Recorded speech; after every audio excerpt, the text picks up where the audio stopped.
সাথে ঘটাইছে, প্লাস এলাকার মেয়ে ছেলের সাথেও ঘটাইছে। আবার সে ছোট বাচ্চা, 8 বছরের বাচ্চা, ক্লাস তৃতীয় শ্রেণীতে পড়ে। তো এই রমজান মাসে এই ঘটনা ঘটাইছে। রমজানের ছুটিতে বোনের বাড়িতে বেড়াতে এসে হিটু শেখ নামে দর্শক মন্ডলী স্ক্রিনে ছবি দেখতে পাচ্ছেন।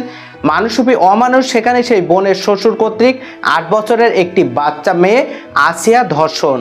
মাগুরায় ঘটে যাওয়া সেই ঘটনা নিয়ে যেভাবে স্থানীয় মানুষের হাহাকার, সেখানে বোনের বাড়িতে সেই রমজানের ছুটিতে বেড়াতে এসে যেভাবে 8 বছরের একটি বাচ্চা মেয়ে ধর্ষণের শিকার হয়েছে।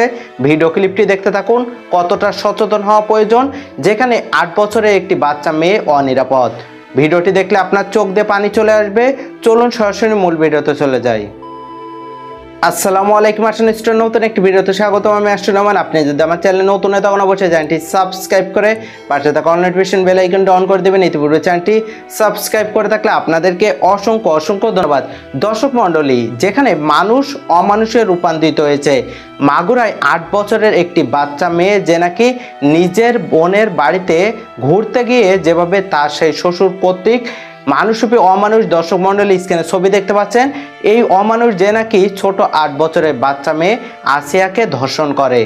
সেই বোন যে নাকি বর্ণনা প্রদান করছে কিভাবে সেই বোনের সেই চিকিৎসার জন্য নিয়ে যাওয়ার উদ্দেশ্যে রওনা দিলেও শ্বশুরবাড়ির মানুষ, সেই শাশুড়ি, এমনকি সজীব শেখ সেই জামাই যে নাকি বাধা প্রদান করে। তারা উভয়েই জানতো সেই ধর্ষণের বিষয় নিয়ে তথ্য, কিন্তু কিভাবে একটি বাচ্চা মেয়ে ধর্ষণ হলো। চলুন প্রথম সেই ভিডিও ক্লিপ দেখে আসি, তারপর সে সম্পর্কে তথ্য জানাবো। এরকম করতেছে, জ্ঞান হারাই ফেলছে, আর কেরম মুখ দেখে যা উঠতেছে। তারপর আমি সেই সময় ফোন নিয়ে আম্মুরে ফোন দিছি।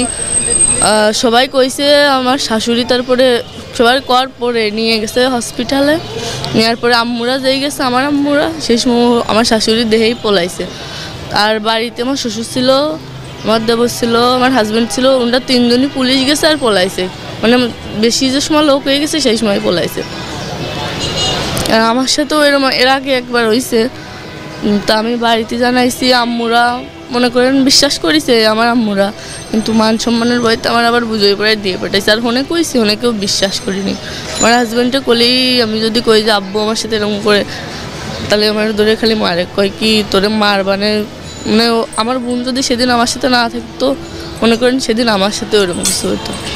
এর আগে কিরকম করছে আপনার সাথে একটু মনে করেন আমি বাথরুমে আইছি, আব্বু আমার মানে আমার শ্বশুর আমার পিছন থেকে জড়াই ধরছে।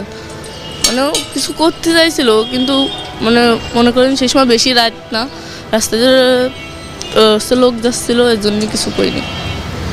আর আমি যতটুকু জানি যে আপনি, আপনার ছোট বোন এবং আপনার স্বামী এক রুমেই ঘুমিয়েছিলেন, এবং যেহেতু রাত তখন অবশ্যই ভেতর থেকে দরজা দেওয়া ছিল, তাহলে এই বিষয়টা হলো কিভাবে? আপনি তো ছিলেন, মানে আমার হাজব্যান্ড তো সব জানে, ওই দরজা খুলে দিচ্ছে। মনে করেন যে ওরে একবারে মারিয়ে ফেলতো, মানে কেউ টের পাইছে মারে, মানে এমন জায়গায় সেরে থুতো যে কেউ জানতো না। মানে যখন দরজা খুলছে আপনি কি জানেন মানে কয়টার দিকে হইতে পারে? ওই 8-এর দিক, মানে সিঁড়ির পরই আমি ওরে পাইছি। সিঁড়ি খাওয়ার পর, হ্যাঁ জি, আমরা রাতে খাওয়ার পর 3 জন একসাথে দরজা দিয়ে ঘুমাই পড়ছিলাম। তারপর মাঝরাত্রে ওরে পাইছি, মানে সিঁড়ি খাওয়ার পর আমি বাথরুমে উঠছি, যেই দরজা খোলা। তারপরে ও করছিল যে আপা আমার অনেক কষ্ট হচ্ছে। আমি ভাবছি ফোলার পর পড়ে রয়েছে, এর জন্য ওর এরম লাগতেছে। বলছি তুই ঘুমাই পড়। সকালেও করছে আমার সাথে, তাও এরম করছে।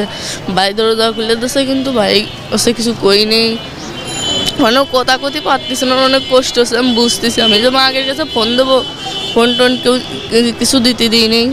আর আমার ঘরের ভিতরে আটকে অনেক মারছিল। সবাই মিলে কষতে, তুই যদি কারোর কাছে কোষ কিংবা তোর বাপ মার কাছে ফোন দিস, তাহলে করলাম তোর বোনরে যেটুকু আছে তোর বোনরে মারিয়ে ফেলবে। মনে করেন কেউ কি চায় তার বোনরে হারাতি?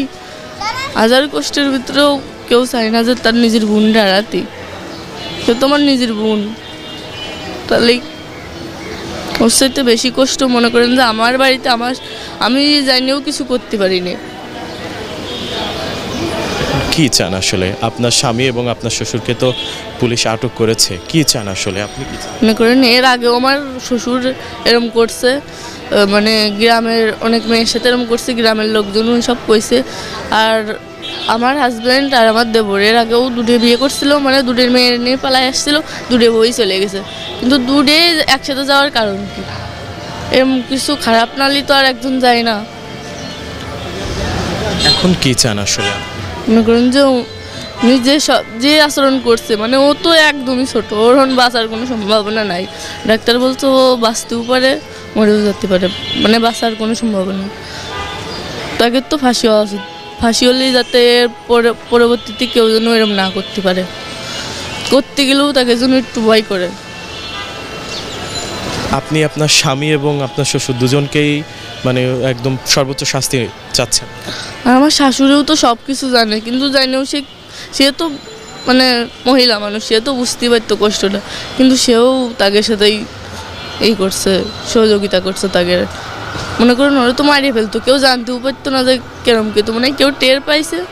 বাড়িতে একটা মুরব্বী ছিল, আর মনে করেন সেই সময় তো সিয়ারির সময়, সিয়ারি একটু একদিন মনে করেন বাড়ির একটু একটা মাঠ, মানে একটা বই পার হয়ে একটা বাড়ি আছে, মানে লোকজন ছিল, কেউ টের পাইছে, আর ওরা তো ঘরের ভিতরতে তুলে নিয়ে যে বাইরে ওই কাজ করছে।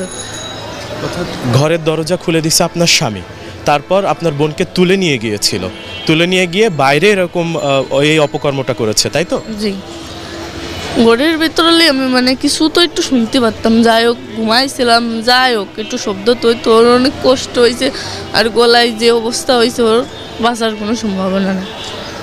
একটু তো আশ পাতাম, যাই হোক ঘুমায়ে থাকলেও পরিবারের সবাই, খালি একটা মুরব্বী বাদে, উনি মনে করেন কিছু জানেন, ওনার বয়স হয়ে গেছে অনেক, আমার দাদি শাশুড়ি, উনি বাদে সব পরিবারের সবাই একসাথে মিলে এই কাজ করছে। ওনারা সালি পরে কেউ তো একজন আমার সাথে থাকতে পারতো, কিন্তু কেউই এরকম। আপনারা ভিডিও ক্লিপে স্থানীয় মানুষ, পরিবারের মানুষ, এমনকি চিকিৎসক, যেভাবে সেই প্রশাসনের মানুষ সেই বিষয় নিয়ে তথ্য জানিয়েছে, সেখানে আসিয়া নামে 8 বছরের একটি বাচ্চা মেয়ে ধর্ষণ মাগুরায় ঘটে যাওয়া সেই ঘটনা নিয়ে স্থানীয় মানুষ যেভাবে হাহাকার জানিয়েছে, সেখানে ঈদের ছুটি এমনকি রোজার ছুটিতে বোনের বাড়িতে সেই আদরের বোন বেড়াতে গিয়ে যেভাবে সেই আসিয়া নামে 8 বছরের বাচ্চা মেয়ে নৃশংসভাবে তার সেই শ্বশুর কর্তৃক ধর্ষণ হয়েছে বলে যেভাবে তথ্য উঠে এসেছে, এমনকি সেই দুলাভাই, এমনকি তার সেই শাশুড়ির বিষয় নিয়ে যেভাবে সেই বোন যে নাকি বর্ণনা প্রদান করেছে, তারা উভয়ই জানতো, কিন্তু সেই বোনের বিষয় নিয়ে তারা যেভাবে নীরব ভূমিকা পালন করে, এমনকি পরবর্তীতে চিকিৎসার জন্য আসিয়াকে মাগুরার স্বাস্থ্য কমপ্লেক্সে নিয়ে যাওয়ার বিষয় নিয়ে চেষ্টা করলেও বাধা প্রদান করা হয় প্রাথমিকভাবে, এমনকি পরবর্তীতে যেভাবে স্বাস্থ্য কমপ্লেক্সে সেই বোনটি এখন মৃত্যুর সাথে লড়াই করছে, অবশ্যই সেই আসিয়ার যে নাকি খারাপ পরিণতি হয়েছে অবশ্যই তার সাথে জড়িত। সেই পিতা পুত্রকে উপযুক্ত শাস্তি, মৃত্যুদণ্ড দেওয়ার জোর দাবি জানাচ্ছি। সেই সম্পর্কে আপনাদের তথ্য মন্তব্য কমেন্ট বক্সে জানাবেন। সকলে সচেতন থাকবেন, পরিবার নিয়ে ভালো থাকবেন, সুস্থ থাকবেন, আপনার সন্তানের দিকে নজর রাখবেন। আল্লাহ হাফেজ।